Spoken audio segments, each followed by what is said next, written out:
Hello students.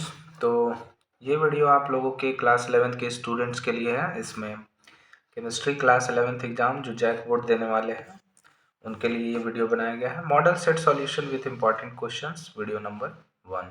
इसमें model set का solution भी है और कुछ साथ ही साथ इम्पॉर्टेंट क्वेश्चंस भी है। तो आइए एक एक करके सारे क्वेश्चंस को हम लोग डिस्कस करते जाएंगे।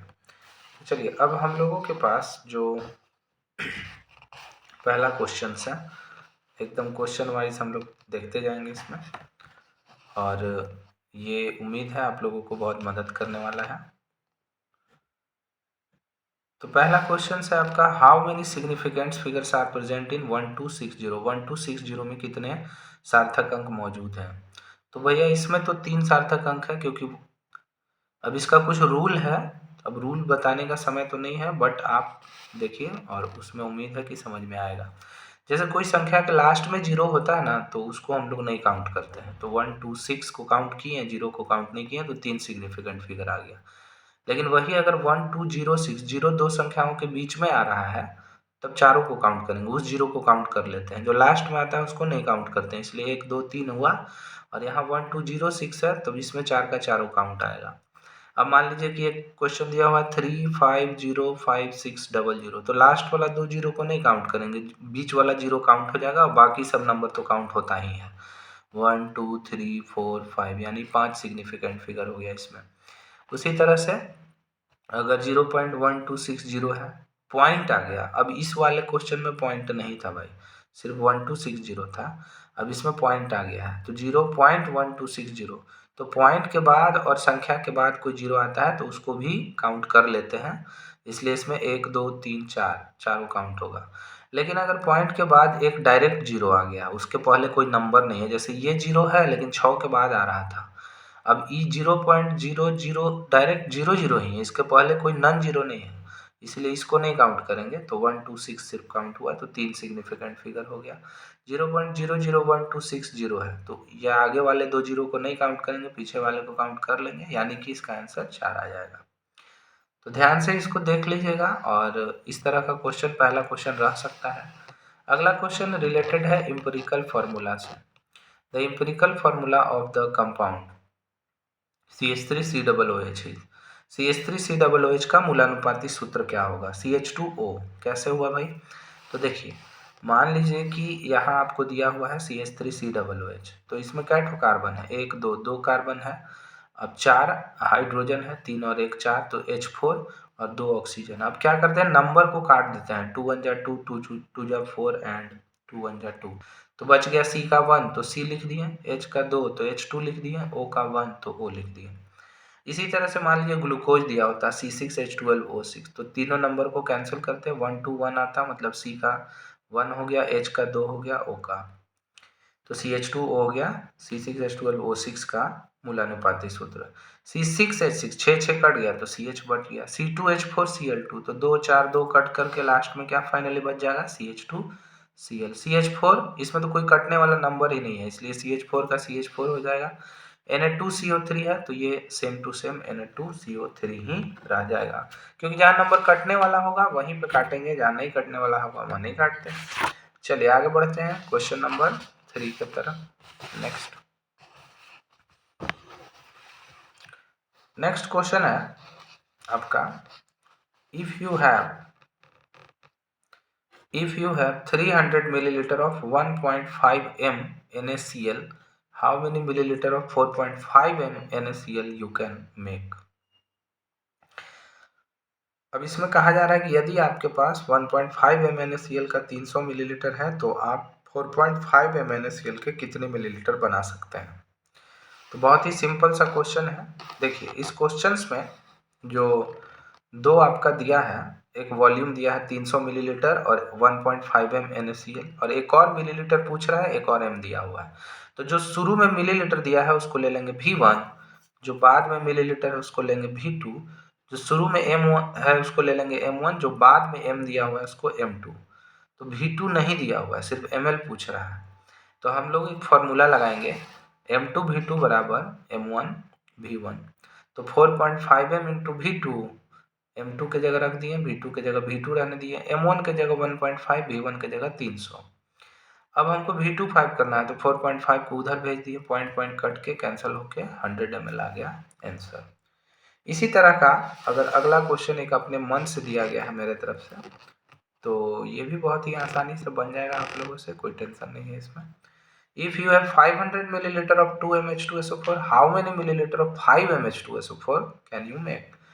जिसको ऊपर वाला समझ में आ गया ये भी बना देगा। शुरू में जो वॉल्यूम दिया है उसके लिए V1, जो शुरू में M दिया है उसके लिए M1, बाद में ml पूछ रहा है मतलब V2 पूछ रहा है, और 5ml दैट मीन्स M2। फिर से फॉर्मूला लगाएंगे, M2 V2 बराबर M1 V1, तो M2 के जगह 5, V2 के जगह V2, M1 के जगह 2, V1 के जगह 500। यहाँ है V2 इक्वल टू 2 इंटू 500, इस 5 को इधर लेगा तो डिवाइडेड बाई 5, यानी कि 100 बार में कटेगा, 100 दूना 200 मिलीलीटर। अब इसी के साथ साथ आपको 2 पॉइंट और याद रखना है, unit of molarity mole per litre या capital M, unit of molarity mole per KG या स्मॉल m। तो ये आपका क्वेश्चन हुआ क्वेश्चन नंबर 3 के लिए। तो आगे बढ़ते हैं क्वेश्चन नंबर 4 की तरफ। क्वेश्चन नंबर 4 देखिए, क्वेश्चन नंबर 4 कह रहा है which of the following will have the largest number of atoms. सबसे ज़्यादा नंबर ऑफ एटम किस में होगा, निम्नलिखित में से किस में परमाणुओं की संख्या सबसे अधिक होगी। भाई 4 ऑप्शन दिया हुआ है, तो सिंपल, अभी आंसर तो 1 ग्राम लिथियम है, लेकिन कैसे है उसको देखिए। तो नंबर ऑफ एटम्स निकालने का एक फॉर्मूला है। क्या फॉर्मूला है? Given mass by molar mass into Avogadro number. जैसे 1 ग्राम गोल्ड है तो 1 गिवन मास हो गया, एटॉमिक मास गोल्ड का होता है 197, और एवोगैड्रो नंबर का वैल्यू सबको आपको पता होना चाहिए 6.022 इंटू 10 टू द पावर 23। तो 1 ग्राम सोडियम है तो सोडियम के लिए 23 से डिवाइड कर दिए, 1 ग्राम लिथियम है तो 7 से डिवाइड कर दिए, 1 ग्राम Cl2 है तो 1 क्लोरीन का 35.5 होता है, Cl2 है इसलिए 71 ले लिए, एवोगैड्रो नंबर है। तो एवोगैड्रो नंबर आप देख पा रहे हैं कि सब में कॉमन है, तो हमको इस नंबर को देख के बताना होगा कि सबसे बड़ा कौन है। तो 1 में डिवाइड किया जा रहा है, तो जो सब डिवाइड करते समय सबसे छोटा नंबर ही सबसे बड़ा नंबर बन जाएगा। तो 1/7 वाला सबसे बड़ा है, तो ये किसका है? 1 ग्राम लिथियम, इसीलिए आंसर हो गया 1 ग्राम लिथियम, जो कि आपका क्वेश्चन था मॉडल सेट का। अब है next, calculate the number of electron, proton and neutron in Br 3580। तो ब्रोमीन है 35 और 80 दिया हुआ है इसमें। तो आप देख पा रहे हैं कि जो नीचे नंबर होता है 35, उसी को हम प्रोटॉन कहते हैं, और जितना प्रोटॉन उतना ही इलेक्ट्रॉन, और न्यूट्रॉन हो गया 80 माइनस 35 यानी कि 45। ऊपर वाला में से नीचे वाले को घटा देते हैं। अब इसी तरह से मान लीजिए ये तीनों में से कोई क्वेश्चन रहता आपका कि सोडियम 1123 है, तो प्रोटॉन नीचे वाला नंबर प्रोटॉन वही इलेक्ट्रॉन, जितना प्रोटॉन उतना ही इलेक्ट्रॉन, और ऊपर में से नीचे को घटा देंगे तो न्यूट्रॉन बन जाएगा। 26 प्रोटॉन 26 इलेक्ट्रॉन, ऊपर में से नीचे घटाएंगे न्यूट्रॉन 30। 13 प्रोटॉन 13 इलेक्ट्रॉन, और ऊपर वाले में से नीचे वाले को घटा दिए 27 माइनस 13 आ गया 14। तो ये आपका हो गया आपका क्वेश्चन नंबर 5 तक का। तो ऐसे ही करते जाना है। चलिए तो देखते हैं क्वेश्चन नंबर 6 के बारे में अब। तो क्वेश्चन नंबर 6 क्या है भाई? What will be the wavelength of a ball of mass 0.1 kg moving with velocity of 10 metre per second. 10 metre per second के वेग से गतिमान 0.1 kg द्रव्यमान वाले गेंद की तरंग दैर्घ्य क्या होगी? अब देखिए ये क्वेश्चन आपका चैप्टर नंबर 2 का डी ब्रॉगली इक्वेशन से रिलेटेड है। आपके क्वेश्चन में कह रहा है कि एक मास दिया हुआ है 0.1 kg और एक वेलोसिटी दिया हुआ है, और आपको फाइंड करना है वेवलेंथ। तो वेवलेंथ का एक फॉर्मूला होता है lambda is equal to h/mv, और इसे कहते हैं हम लोग डी ब्रॉगली इक्वेशन। तो आपसे ये भी क्वेश्चन आ सकता है कि डी ब्रॉगली इक्वेशन क्या है। तो देखिए lambda is equal to h होता है प्लैंक्स कांस्टेंट, इसका वैल्यू है 6.626 into 10 to the power minus 34। m के जगह हो गया 0.1, v के जगह हो गया 10। 0.1 को 10 से मल्टीप्लाई करेंगे 1 आ जाएगा, यानी कि अगर आप इस क्वेश्चन को सॉल्व करेंगे तो जो 1 से डिवाइड करेंगे तो वही ऊपर वाला आंसर जो है वही मीटर में आ जाएगा। मीटर इसलिए क्योंकि वेव लेंथ का यूनिट मीटर में होगा। आगे बढ़ते हैं क्वेश्चन नंबर 7 के तरफ। क्वेश्चन नंबर 7 देखिए बहुत ही अच्छा क्वेश्चन है। The series of lines in the hydrogen spectrum which appear in the visible region of electromagnetic spectrum is. Hydrogen spectrum में विद्युत चुंबकीय स्पेक्ट्रम के दृश्य क्षेत्र में दिखाई देने वाली रेखाओं की श्रेणी क्या कहलाती है? तो बाल्मर सीरीज, बामर श्रेणी। कहाँ से क्वेश्चन आया है ये? तो देखिए आपको इसके लिए एक चार्ट याद रखना पड़ेगा, यहीं से क्वेश्चन उठ के आया हुआ है। एक होता है स्पेक्ट्रल सीरीज, एक होता है रीजन। तो आपके क्वेश्चन में पूछा गया है विजिबल, विजिबल रीजन में कौन सा सीरीज आता है? तो बामर, बाल्मर सीरीज। यहाँ क्वेश्चन साफ साफ कह रहा है कि दृश्य, दृश्य क्षेत्र में, दृश्य क्षेत्र में दिखाई देने वाला रेखाओं का श्रेणी, यहाँ साफ साफ लिखा हुआ था विजिबल। तो आपके क्वेश्चन में मान लीजिए विजिबल ना देकर के अल्ट्रा वायलेट दे देता, तो आपको लाइमन लिखना पड़ेगा। अल्ट्रा वायलेट के केस में लाइमन, विजिबल के केस में बामर। और ये तीनों जो है पास्चियन ब्रैकेट और पी फंड, ये तीनों इंफ्रारेड रीजन में आता है। पास्चियन ब्रैकेट और पी फंड किस में आएगा? इंफ्रारेड में। तो क्वेश्चन उल्टा भी पूछ सकता है कि लाइमन का रीजन क्या है? तो अल्ट्रा वायलेट। बाल्मर का रीजन क्या है? विजिबल। पास्चियन का इंफ्रारेड, ब्रैकेट का इंफ्रारेड, पी फंड का इंफ्रारेड। तो ये हो गया आपका क्वेश्चन नंबर 6 एंड 7। आगे बढ़ते हैं नेक्स्ट क्वेश्चन की तरफ। ये है आपका question number 8। Which of the following quantum number define the 3 dimensional shape of orbital? ये क्वांटम नंबर के डेफिनेशन से रिलेटेड क्वेश्चन है। तो 3 डायमेंशनल शेप, आपको सिर्फ इस क्वेश्चन का जवाब तो एजीम्यूथल है, लेकिन आपको ये चारों बातें याद रखनी पड़ेंगी। There are 4 quantum numbers. Quantum number total कितना है? 4। और चारों का काम रट जाइए एकदम। क्या है भाई काम? प्रिंसिपल क्वांटम नंबर क्या करता है? Define the energy of orbital. ध्यान दीजिएगा, energy of orbital. Azimuthal quantum number 3 dimensional shape of orbital, sub orbital का बात हो रहा है। Energy of orbital, 3 dimensional shape of orbital. Magnetic quantum number है orientation of orbital in space, कैसे घूमेगा ऑर्बिटल। और स्पिन क्वांटम नंबर क्या बताता है? It define the angular momentum of electron and spin off electron in the orbital. तो आपके question में यहाँ पूछा था 3 डायमेंशनल शेप ऑफ ऑर्बिटल। तो 3 डायमेंशनल शेप ऑफ ऑर्बिटल, तो 3 डायमेंशनल शेप के बारे में कौन बताता है भाई? तो यहाँ दिया हुआ है 3 डायमेंशनल शेप यानी एजीम्यूथल क्वांटम नंबर। अगर आपसे पूछता है एनर्जी ऑफ ऑर्बिटल तो प्रिंसिपल क्वांटम नंबर बोलना होता है। अगर आपसे पूछता है ओरिएंटेशन ऑफ ऑर्बिटल तो मैग्नेटिक क्वांटम नंबर बोलना होता है। और अगर आपसे पूछता एंगुलर मोमेंटम ऑफ इलेक्ट्रॉन या स्पिन ऑफ इलेक्ट्रॉन तो स्पिन क्वांटम नंबर। इसी के साथ साथ आप एक बात और याद रखेंगे कि जो शेप ऑफ ऑर्बिटल होता है, एस ऑर्बिटल कैसा होता है? तो स्फेरिकल, गोलाकार, गोला जैसा। पी ऑर्बिटल डम्बल, डम्बल मतलब जो बॉडी बनाने वाला डम्बल होता है उसके जैसा। डी ऑर्बिटल डबल डम्बल, 2 ठो डम्बल के जैसा होगा। आगे बढ़ते हैं अब इसमें क्वेश्चन नंबर 9। तो क्वेश्चन नंबर 9 क्या है भाई? तो क्वेश्चन नंबर 9 बहुत ही आसान सा क्वेश्चन है। आपसे पूछा गया है what is the total number of orbital associated with n equal to 3?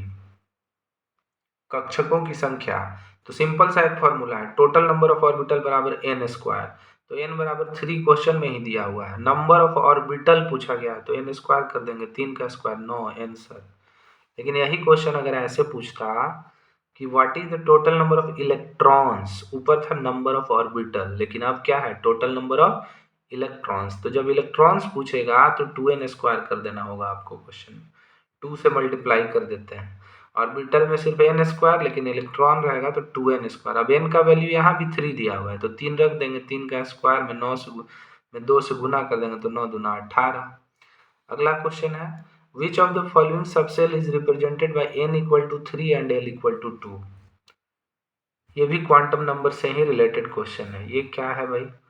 तो n इक्वल टू 3 तथा l इक्वल टू 2 से रिलेटेड जो सबसेल बनेगा वो कैसा सबसेल बनेगा? तो देखिए इसमें करना क्या होता है, आपको याद रखना है कि अगर l बराबर 0 है तो उसके लिए s लिखते हैं, l बराबर 1 है तो p, l बराबर 2 है तो d, l बराबर 3 है तो f, l बराबर 4 है तो g।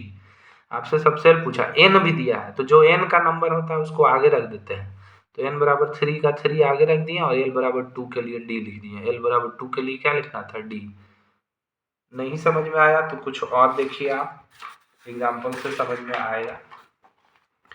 जैसे इसमें कुछ ग्रुप बना दिया गया है, पहले तो इसको याद रखिए। l बराबर 0 के लिए s, 1 के लिए p, l बराबर l देखिएगा ध्यान से, n नहीं है ये l, एल का वैल्यू अगर 0 है तो एस, एल का वैल्यू 1 है तो पी, एल का वैल्यू 2 है तो 3, एल का वैल्यू 3 है तो एफ, एल का वैल्यू 4 है तो जी। आप लोग एस पी डी एफ तक पढ़े हैं, लेकिन नेक्स्ट अगर आगे जाता है तो वो जी के लिए हो जाएगा।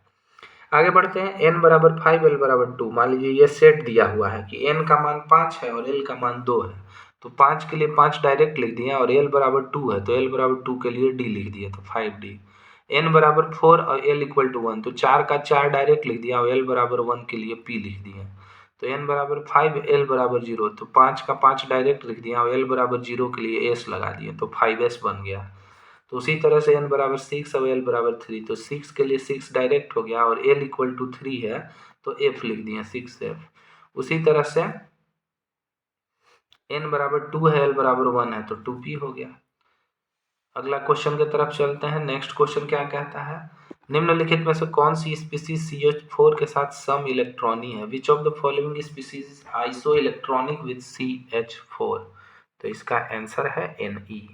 लेकिन कैसे है आंसर, तो आइए नीचे चलते हैं कुछ एक्सप्लेनेशन में, हिंट में। हिंट ये कहता है कि आइसो इलेक्ट्रॉनिक कहते किसको है भाई, तो having same number of electron, जिसमें इलेक्ट्रॉनों की संख्या एक समान हो उसको आइसो इलेक्ट्रॉनिक कहते हैं।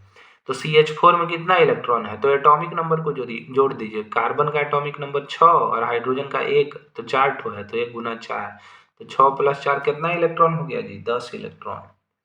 अब नियोन का एटॉमिक नंबर 10 है, मतलब इसमें डायरेक्ट है 10 इलेक्ट्रॉन। फिर मान लीजिए सोडियम प्लस है, तो सोडियम का 11 होता है, प्लस का मतलब एक इलेक्ट्रॉन कम हो गया, प्लस का मतलब इलेक्ट्रॉन कम हो गया तो 11 में से 1 गया 10। मैग्नीशियम 2 प्लस है, 12 में से 2 गया 10। अब यहाँ 3 माइनस आ गया, तो माइनस आ गया तो भैया जोड़ देंगे, तो 7 प्लस 3 इसमें भी 10। F माइनस है, 9 प्लस 1 इसमें भी 10। Al3 प्लस 13 माइनस 3 इसमें भी 10। तो प्लस आएगा तो घटा देंगे, माइनस आएगा तो जोड़ देंगे, क्या इलेक्ट्रॉन। तो इलेक्ट्रॉन जिसमें नंबर ऑफ इलेक्ट्रॉन सब में सेम है उसको क्या कहेंगे, तो आइसो इलेक्ट्रॉनिक। क्वेश्चन पूछा CH4 का आइसो इलेक्ट्रॉनिक कौन है, तो Ne, क्योंकि CH4 में भी 10 इलेक्ट्रॉन और Ne में भी 10 इलेक्ट्रॉन, सिंपल। आगे देखेंगे और, तो क्वेश्चन नंबर 10 तक हम लोग देख लिए, फटाफट आगे बढ़ते हैं क्वेश्चन नंबर 11 की तरफ। तो क्वेश्चन नंबर 11 आपका डायरेक्ट याद करने वाला क्वेश्चन है। तो आपको पूछा गया है इस क्वेश्चन में कि out of FONCl, fluorine, oxygen, nitrogen, chlorine, which element has highest negative electron gain enthalpy. Fluorine, oxygen, nitrogen तथा क्लोरीन में किस तत्व की ऋणात्मकता ऋणात्मक इलेक्ट्रॉन लब्धि एंथैल्पी सबसे अधिक है। इलेक्ट्रॉन गेन एंथैल्पी पूछा है क्वेश्चन में, इलेक्ट्रॉन गेन एंथैल्पी, इलेक्ट्रॉन लब्धि एंथैल्पी सबसे अधिक किसका है, तो ये आपको याद रखना है, क्लोरीन, पूरा पीरियोडिक टेबल में। तो दो बात याद रखना है, इसी से क्वेश्चन पूछा गया है। Highest negative electron gain enthalpy पूछेगा तो क्लोरीन, और मोस्ट इलेक्ट्रोनेगेटिव एलिमेंट पूछेगा तो फ्लोरीन। देखिए ध्यान से, मोस्ट इलेक्ट्रोनेगेटिव एलिमेंट है और यहाँ है highest negative electron gain enthalpy जुटा हुआ है इसमें। तो जहां भी इलेक्ट्रॉन गेन इंथैल्पी का बात होगा वहां क्लोरीन लिख देंगे और मोस्ट इलेक्ट्रोनेगेटिव एलिमेंट का बात होगा फ्लोरीन आ जाएगा। अगला क्वेश्चन, क्वेश्चन नंबर 12 कह रहा है कि विच of the following species have largest and smallest size, Mg, Mg2+, Al और Al3+। चार ऑप्शन दिया हुआ है, Mg, Mg2+, Al और Al3+। कह रहा है कि सबसे बड़ा कौन होगा, सबसे छोटा कौन होगा। तो सबसे बड़ा इसमें Mg हो जाएगा और सबसे छोटा Al3+। पहले तो ये जान जाइए कि जो एक ही पीरियड में रहता है, एक ही पीरियड मतलब एक ही, आपको पता है कि पीरियोडिक टेबल में टोटल 7 पीरियड आता है, तो जो एक ही पीरियड में रहेगा, जैसे Mg और Al एक ही पीरियड में है, तो जो दाहिने तरफ आता है, जब हम लोग लेफ्ट से राइट जाते हैं तो क्या होता है, साइज घटने लगता है, मतलब Mg बड़ा है और एल्यूमिनियम छोटा है। तो पहले आपसे पूछा लार्जेस्ट साइज कौन है, तो Mg और Al में तो Mg बड़ा हो गया। एक चीज और याद रखना है कि अब मान लीजिए Mg के ऊपर 2+ है और एल्यूमिनियम के ऊपर 3+ है, तो जिस पे जितने ज़्यादा चार्ज होता है वो उतने छोटा हो जाता है, जिस पे जितना कम है, मतलब इसमें भी Mg बड़ा हो गया और इसमें भी Mg2+। लेकिन Mg और Mg2+ में बड़ा कौन है, तो Mg, क्योंकि प्लस वाला नॉर्मल से छोटा होता है। तो सबसे बड़ा में चल गया Mg और सबसे छोटा में आ गया प्लस चार्ज वाला। तो यहाँ ध्यान देंगे atomic radii decreases from left to right in the periodic table. अगर पीरियोडिक टेबल में लेफ्ट से राइट जाते हैं तो एटॉमिक रेडियाई घटता है। अब कैटायन है जो smaller size than its parent atom, जैसे Mg और Mg2+ का बात करें तो Mg2+ मतलब कैटायन हो गया, इसका साइज Mg से छोटा। तो ये डायरेक्ट क्वेश्चन ही आ सकता है एग्जाम में अगर आया तो इस तरह का क्वेश्चन भी आपको पढ़ाते समय भी आप पढ़े होंगे चैप्टर में। फिलहाल हम लोग मॉडल सेट और कुछ इंपॉर्टेंट क्वेश्चन देख रहे हैं। नेक्स्ट क्वेश्चन आता है the general outer electronic configuration of D block element is. D block का जनरल आउटर इलेक्ट्रॉनिक कॉन्फ़िगरेशन क्या है? ये सीधे रटने वाला क्वेश्चन है भाई, रट जाइए। n-1d 1 to 10 ns 1 से 2। बाकी समझते रहिएगा, अभी एग्जाम का टाइम है, इसको याद कर लीजिए। तो इसके लिए साथ साथ और क्या याद करना होगा आपको? तो S-P-D-F सबका याद करना है। S के लिए होता है NS 1 से 2, P के लिए है NS2 NP 1 to 6, D के लिए है n-1D 1 से 10 और NS 1 से 2, और F ब्लॉक के लिए n-2F 1 से 14 n-1D 0 या 1 और NS2। तो आप चारों याद रखेंगे, एग्जाम में कुछ भी आ सकता है। इसमें D दिया है, हो सकता है एग्जाम में P आ जाए, F आ जाए, कुछ भी आ जाए। तो आप चारों याद रख के जाएंगे, एक आ जाएगा एग्जाम में। अगला क्वेश्चन कहता है the dipole moment of BeCl2 is. BeCl2 का डाइपोल मोमेंट क्या है भाई? तो BeCl2 का डाइपोल मोमेंट 0 होता है। ये भी डायरेक्टेड क्वेश्चन है। इसका शेप जो होता है लीनियर होता है, पूरा रेखीय शेप में रहेगा, लीनियर में रहेगा, यानी दोनों तरफ इसका बॉन्ड मोमेंट कैंसिल हो जाता है और इसका डाइपोल मोमेंट 0 आ जाएगा। अगला है बॉन्ड ऑर्डर से related. Bond order of O2 is. O2 का आबंध कोटि क्या है? तो 2 होता है। कैसे? तो उसके लिए एक चार्ट याद रखिए। यहाँ H2 F2 और O2 माइनस का 1 होगा, C2 और O2 का 2 होता है, N2 CO NO प्लस और O2 2+ का 3 होता है, Be2 और H2 का बॉन्ड ऑर्डर 0 होता है। इतना याद रखिए, इसी में से एक आ जाएगा एग्जाम में, सिंपल।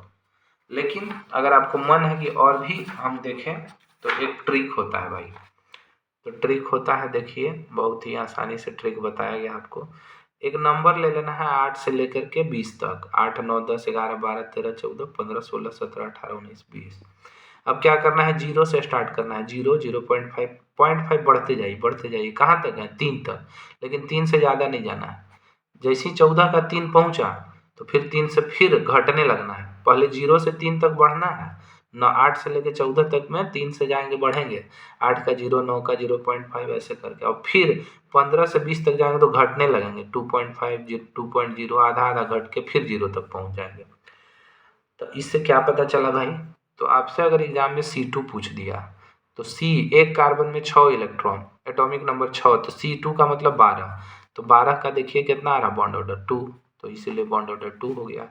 N2 तो 7 दूना 14, 14 का कितना होता है भाई? तो 3, तो यहाँ पे 3 आ गया। O2 तो O2 का मतलब 8 दूना 16, 16 का कितना हो जाएगा? तो 2, तो बॉन्ड ऑर्डर 2। O2 प्लस मतलब 8 दूना 16 में से 1 गया 15, तो 15 के लिए कितना है? 2.5, तो बॉन्ड ऑर्डर 2.5। तो इस तरह से आप एटॉमिक नंबर अगर आपको याद है तो जोड़ जोड़ के आप सब लिख सकते हैं। चलिए अगला क्वेश्चन आता है शेप से related. The shape of water molecule is. जल के अणु का आकार कैसा है? तो बेंट, मुड़ा हुआ। कहाँ से पता चला ये? तो याद रखना पड़ेगा। What is the hybridisation of carbon in CH4? तो CH4 में कार्बन का हाइब्रिडाइजेशन क्या है? तो sp3। तो बस खाली 2 को पढ़े सर? नहीं, कुछ और भी नीचे चार्ट में दिया है, इतना पढ़ के जाइए, इसी में से आ जाएगा। H2O का हाइब्रिडाइजेशन पूछेगा तो sp3, ज्योमेट्री पूछेगा तो टेट्राहेड्रल, शेप पूछेगा तो बेंट।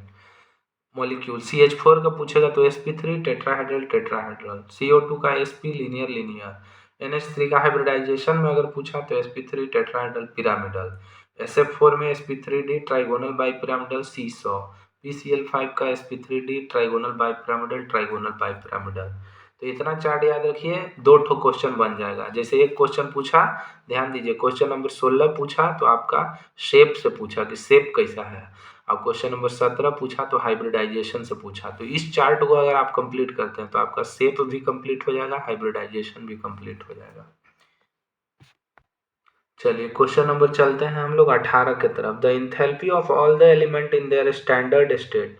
सभी तत्वों की इंथैल्पी इनके संदर्भ अवस्था में होती है। संदर्भ अवस्था मतलब जो इसका ओरिजिनल स्टेट होता है।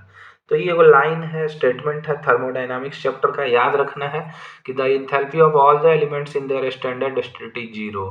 सभी तत्वों की इंथैल्पी इनके संदर्भ अवस्था में क्या होता है, जीरो। जैसे कार्बन, कार्बन क्या है, सॉलिड, तो कार्बन जब सॉलिड स्टेट में रहेगा तो उसका इंथैल्पी जीरो हो जाएगा। ऑक्सीजन क्या है, तो गैस, ऑक्सीजन गैस स्टेट में रहेगा तो enthalpy zero.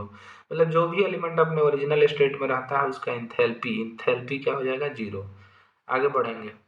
For the process to occur in isothermal condition, isothermal condition समतापी परिस्थिति के लिए क्या होता है, तो डेल्टा टी बराबर जीरो, थर्मोडायनामिक्स में था। अब इसके लिए आप क्या याद रखेंगे, तो इसके लिए बस इतना याद रख लीजिए, आपको दिया गया है आइसोथर्मल पूछे समतापी तो डेल्टा टी बराबर जीरो, आइसोबारिक पूछे समदाबी तो डेल्टा पी बराबर जीरो, आइसोकोरिक पूछे तो डेल्टा भी बराबर जीरो, एडियाबैटिक पूछे तो डेल्टा क्यू या क्यू बराबर जीरो, साइक्लिक पूछे तो डेल्टा यू बराबर जीरो, एंडोथर्मिक पूछे तो delta H greater than zero मतलब पॉजिटिव रहेगा, एक्सोथर्मिक पूछे तो delta H less than zero मतलब नेगेटिव रहेगा। और लास्ट में 20वां क्वेश्चन ये कह रहा है आपको कि दो ठो Cl एटम था अलग अलग, अब दोनों मिल के Cl2 बन गया, तो इसके लिए डेल्टा एच और डेल्टा एस का मान क्या होगा। तो जब भी कोई अलग अलग एटम, दो Cl का मतलब दोनों अलग अलग है और एक में कंबाइन हो रहा है, मतलब दोनों के बीच में बॉन्ड बन रहा है। 2Cl का मतलब Cl प्लस Cl था, लेकिन Cl2 का मतलब हो गया कि दोनों आपस में जुड़ गया। तो जब भी जुड़ता है मतलब बॉन्ड बना, तो बॉन्ड बनेगा तो डेल्टा एच नेगेटिव और डेल्टा एस भी नेगेटिव, उसमें एंट्रोपी कम हो जाता है, रैंडमनेस कम हो गया। तो रैंडमनेस कम हो गया मतलब पहले फ्री था, जुड़ गया, तो डेल्टा एस नेगेटिव में चल गया और डेल्टा एच भी नेगेटिव में आ गया। तो ये भी क्वेश्चन आया तो डायरेक्ट ऐसे ही आ जाएगा। तो 1 से 20 तक का इस वीडियो में आपको बताया गया। नेक्स्ट वीडियो 21 से लेकर 40 तक का जल्द ही अपलोड किया जाएगा। तब तक आप ये सब रिविजन करते रहिए। Best of luck for your exam. और जहाँ भी पढ़ रहे हैं अपने क्लास को कंटिन्यू रखिए। वीडियो आपको लास्ट में भी हेल्प करेगा, एग्जाम से पहले जाकर के जरूर देखिए, अपने दोस्तों के साथ शेयर कीजिए। Thank you very much, best of luck, जय श्री राम।